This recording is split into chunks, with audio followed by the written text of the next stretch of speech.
Welcome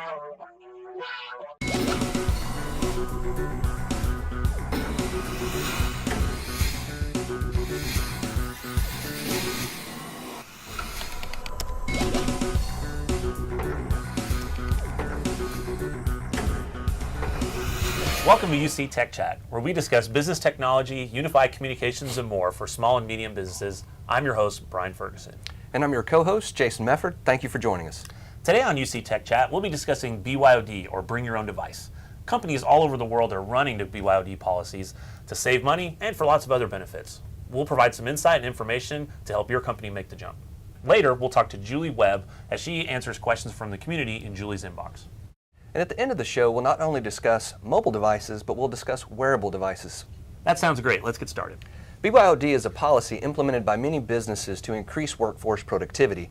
Let's first explain BYOD and then discuss the benefits. So BYOD, or Bring Your Own Device, is a very clear and concise written document that gives employees clear guidelines of what they can and can't do with devices that they bring to work.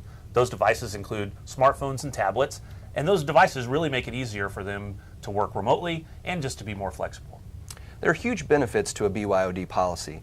The advancements in mobile devices and unified communications has also improved usage of BYOD. Mobile applications make it easier to use employee-owned devices in the workplace.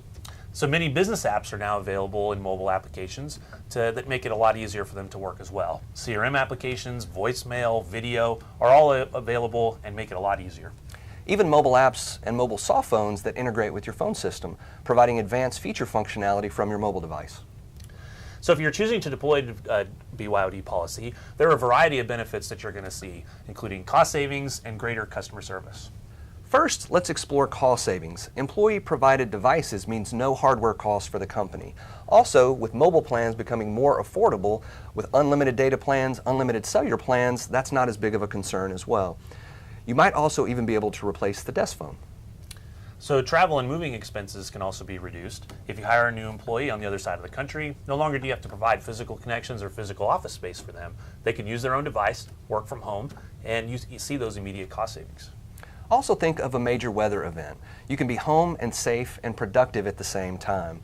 And there's no need for a laptop, a VPN, either software client, hardware device, and no need to worry about the complexities of managing a network. So Jason, another huge cost savings is scalability. BYOD can reduce office infrastructure, eliminate desk phones, eliminate physical cabling, eliminate VPN and other networking complexities. With Voice over IP, adding a user is simple and easy, regardless whether on-site, in the cloud, or remote. So how about the human element? The American Psychological Association study said mobile workers reported more job satisfaction, less motivation to leave, less stress, improved work-family balance, and higher performance reviews by their supervisors. So another major benefit is retention and recruitment for the company. Companies can now retain many more of their employees because they can provide flexible work options, which are very attractive to employees. And then from a recruitment standpoint, no longer are companies tied to geographic areas of where their offices are located. They can now recruit from anywhere in the country or anywhere in the world. It really opens them up to a much wider talent pool.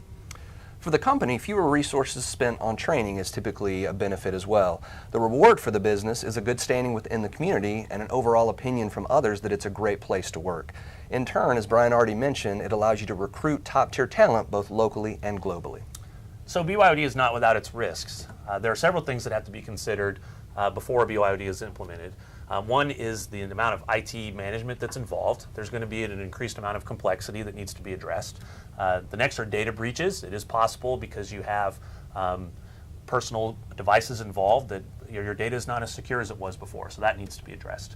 Also, you have shared devices. People are now sharing their devices at home with their children and other people, and so you need to have that in mind, as well as lawsuits. Who owns that information? Can you get access to it? All of that needs to be addressed within your policy.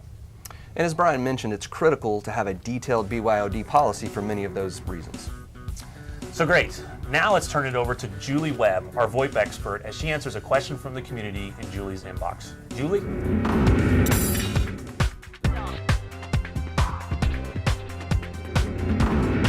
Thank you, Brian and Jason, and thank you everyone for joining us. Today's question comes from Billy C. from Pompano Beach, Florida. Billy asks, what should I expect in a BYOD policy from my work? That's a great question, Billy. When participating in a BYOD policy, make sure your company has a policy with well-written BYOD guidelines. Well-written guidelines will include the expectations of the activities workers will be doing with their devices. A company should consider the benefits of remote access to services as well as long-term benefits to the company. Well-developed guidelines should be specific to the business and address rules about usage and security while at work and after hours. It should also include what happens to applications and data on a mobile device after an employee should leave the company. Thank you for the question, Billy. Okay, Brian and Jason, I have a question for you. BYOD is gaining in popularity. What are some less conventional devices you can bring to work? I am talking fashion.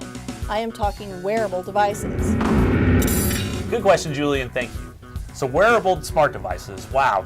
That reminds me of the day that you and I both wore our keyboard pants to work a few years ago. You remember that? Indeed, that was awkward.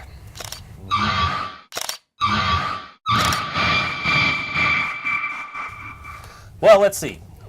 Jason, what are some less conventional devices that people can wear to work? The first thing that comes to mind is, of course, Google Glass. It's like wearing your smartphone on your head.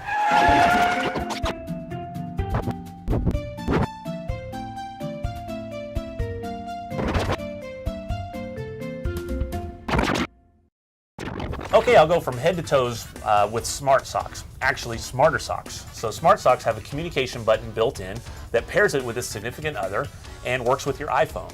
So now your iPhone knows all sorts of details about your socks and where the other lives. From blacksocks.com. The stiletto. The stiletto is a high-tech wearable, though at the moment I can't think of anything I would wear it with. Stiletto claims to be the ultimate lifestyle security wearable. Stiletto is a charm for a bracelet or a necklace that protects your phone and other valuables from theft, receives texts, calls, and other alerts, and speaks to 911 for you at the press of a button. Available from stiletto.is. Next, we have the GoPro 4, the cinema quality camera with built-in Bluetooth and Wi-Fi. It can be worn anywhere and on various different mounts. Inward facing for selfies and outward facing for action shots. Another cool device is the Ring from Logbar. By making simple gestures while wearing Logbar's Ring, the company claims you can do things like turn your lights on and off and control your TV. The technology premiered at the Consumer Electronics Show in Las Vegas. Learn more at logbar.jp.